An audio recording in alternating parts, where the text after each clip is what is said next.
Here's what life is all about. To become all that we can possibly be. The full development of all of your potential. That's number one. Number two is the wise use of all of your resources. That's what life is all about. Full development. Let us consider this question. If you could do better, should you? In the time allotted to labor, in the time given to economics, care for family, success, achievement, productivity, the creation of value, the development of skills and creativity, if you could do better, should you? I think that one of the greatest satisfactions of living life to the fullest is doing the best you can with whatever you have. We're doing enough things to have arrived here today. We're doing enough things to have bought and shared in the good life so far. And maybe all you need is that extra 5%, 10% of intellectual change, activity change, a refinement of discipline, a refinement of thought. And all we need is the ideas to make those simple changes. And the equity starts gathering in 1 year, 3 years, 5 years, 10 years. I have a good comment for your notes. Now's the time to fix the next 10 years. Now's the time to fix it. If the future gets clear, the price gets easy. Because you got to remember, for every promise, there's a price to pay. Everybody's got to pay the price. Everybody's got to do the deal. Everybody's got to do the disciplines. Everybody has to pay. But here's what I've discovered. If the promise is clear and powerful, the price is easy to pay. The price is some classes. The price is a few books. The price is a few disciplines. The price is finding something that'll make your life better, make you grow, make you change, make you develop. You're either engaged in the disciplines or you're not. But here's what we don't want to engage in. Disillusion, right? Hoping without acting. Wishing without doing. So the key is to take a look and say, where am I? What could I do to make the changes, to make sure that I can take more certain daily steps toward the treasure I want, the mental treasure, the personal treasure, the spiritual treasure, the financial treasure.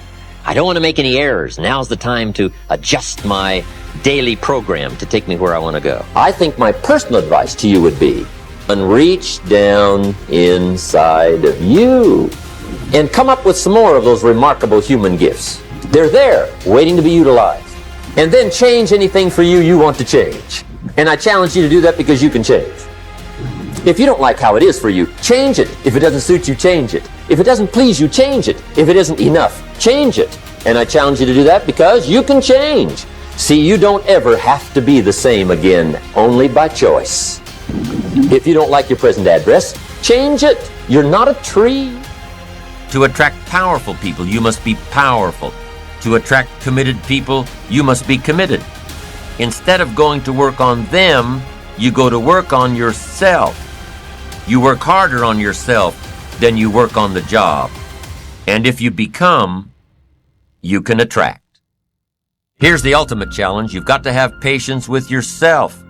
It takes time to make changes in habit and discipline. It takes time to correct old errors in judgment and to finally give up old blame and pick up new responsibility.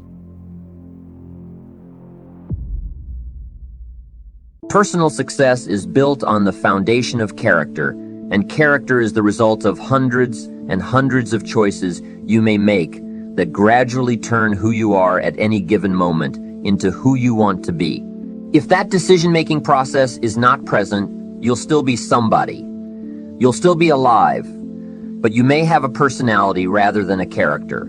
And to me, that's something very different. Character isn't something you were born with and can't change, like your fingerprints.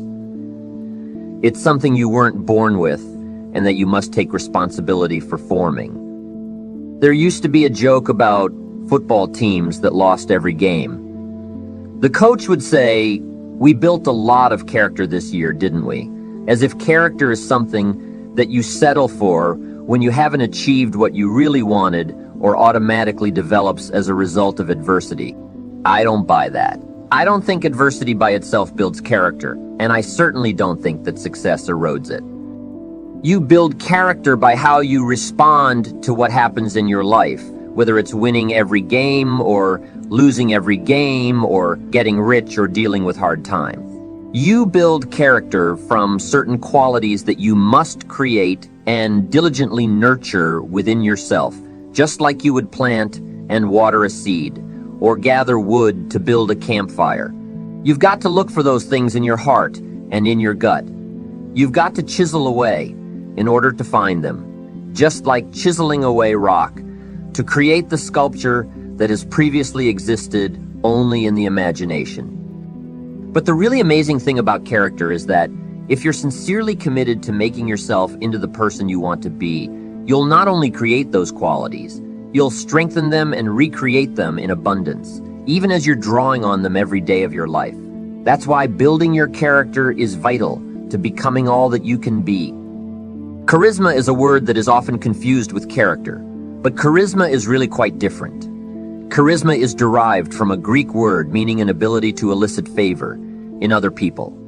It's a magnetic quality of personality that people respond to as if it were magic. Charisma is almost like a magic wand that confers power over others. Character has a very different origin. Character comes from a Greek word meaning chisel, or the mark left by a chisel. Of course, a chisel is a sharp steel tool used for making a sculpture out of a hard or difficult material, like granite or marble. So in its origins, the word character isn't related to charisma, which is described as a kind of magic wand. Character isn't a magic wand. Character comes from chisel, and I hope you'll remember that. You've got to chisel your character out of the raw material of yourself, just like a sculptor has to create a statue. The raw material is always there, and everything that happens to you, good or bad, is an opportunity for building your character. Let me point out another important distinction between character and charisma. In both its definition and its derivation, character doesn't refer to other people. It doesn't refer to having power over other people, getting other people to follow you, or gaining favor with other people. Character is something that you have and something that you are. You could be marooned on a desert island and your character would still be important. In fact, it would likely be very important in that situation. But charisma wouldn't do you any good at all. Charisma requires the presence of others, while character is all about you. Character is the person you are after you've chiseled and have gotten past all the unnecessary material to what's underneath. But since we're usually surrounded by other people, let me be a little more specific about how the differences between a charismatic person and a person with character can play out in the real world, particularly in leadership situations. Here are 4 sets of circumstances that can easily occur. First, a really charismatic person can make people believe there's pie in the sky or that the sky is going to fall tomorrow. One just as easily as the other. By creating these expectations, charismatic individuals can indeed energize and inspire others, or terrify and demotivate them, until the overblown scenarios are proven false and the charisma runs out. But a person of character doesn't need to be anyone's Pied Piper and isn't comfortable in that role. Instead, he or she looks within for the true source of inspiration and energy. Second, a charismatic person can inspire devoted or even fanatical loyalty, but this can all too easily turn into an unconscious sense of dependency. That can make matters difficult when the leader is no longer available. A charismatic coach is effective during the glory years, but when he leaves the organization, there's a sense of abandonment, and the team may never achieve anything like its prior success. Powerful personalities often resist delegating authority, but it's an attribute of character for a leader to refrain from making himself or herself the indispensable heart and soul of an organization. Here's a third difference between character and charisma that's particularly important in a leadership situation. Charismatic people have to keep pulling rabbits out of the hat. The magic of their presence has got to keep expressing itself, or people might start wondering where it went. Worse yet, they might start getting bored. During the Second World War, Dwight Eisenhower was picked to command the Allied forces in Europe, not because he was an exciting leader with a sense of high drama, but precisely because he wasn't. There were plenty of charismatic individuals around, such as Churchill, Montgomery, de Gaulle, and Patton. What was needed was somebody with toughness, stamina, and the ability to manage people. Just before the Normandy invasion in 1944, Eisenhower met with a group of officers who would be going into battle. He stretched out a piece of string on a table and pulled it a few inches with his finger. "An army is like this piece of string," he said.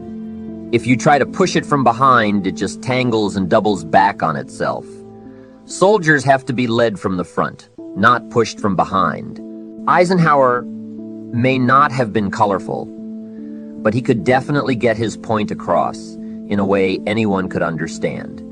He had character in the true sense. One of the biggest pitfalls for a charismatic leader comes from his or her ability to inspire love and devotion. And this is the last point I want to make. To bask in the warm glow of a leader's approval, people may become reluctant to voice disagreements. There are people who become isolated because subordinates are afraid of them, but the same isolation can occur as a result of misplaced affection. People of character are usually well loved by everyone around them, but they make it clear that their own first love is for the truth, even if it hurts. And that's not a bad reputation to have. When you are a person of character, you know who you are and where you want to go. You've already spent a great deal of time thinking about it. You've been working on the parts of your personality that will make you better. Your attitude, your health, your time, management skills. You've been putting it all down on paper, and you've developed positive self-direction. As you talk with yourself every day, how often do you ask, is what I am doing today getting me closer to where I want to be tomorrow? Because here's what you don't want to ever do. Kid yourself. Kid your neighbor and kid me and kid the marketplace if you want to, but don't kid yourself. You can't wait around with your fingers crossed, hoping you'll arrive at a good destination when you're not even headed in the right direction. You say, well, maybe the wind will take me. There's a chance, of course, but it's about as likely as winning the lottery.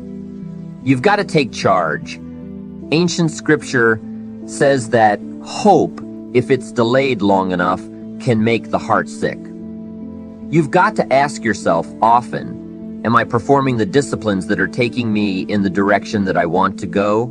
I don't want to delude myself and think I'm on the way to financial success when there's not a prayer. I don't want to delude myself into thinking there's someone else who will take care of it. Nobody else is going to take care of it. Nobody else is going to take care of me. What if all of your negative thinking relatives turned positive? What would that do for your fortune and your future? Not much. If prices came down a little, what would that do for your sophistication and your culture? Not much. If the economy gets a little better, what would that do for you? Not much. If you don't make plans of your own, you'll fit into someone else's plans. And what do you think they have planned for you? Not much. Most people wake up every morning counting on this not much list. And that's all they have. Not much hope, not much promise, not much progress. They're driving what they don't want to drive, living what they don't want to live, doing what they don't want to do. Forget the thief waiting in the alley to snatch your purse. What about the thief in your mind? He is tempting you to become lazy, not stimulated by thoughts and questions. Don't become a victim of yourself. Ask yourself these questions. Is this the direction that I want for my life? Is it someone else's direction? Is it a goal that has been ingrained in me since my childhood? Is it my parents', my spouse's, my boss's, or my children's? Is it mine? Ask yourself these questions. Get into the debate of your inner mind. What am I doing that works? What am I doing that doesn't work? Debate it all. Work with your mind to figure out the best possible direction for you. This is your self-direction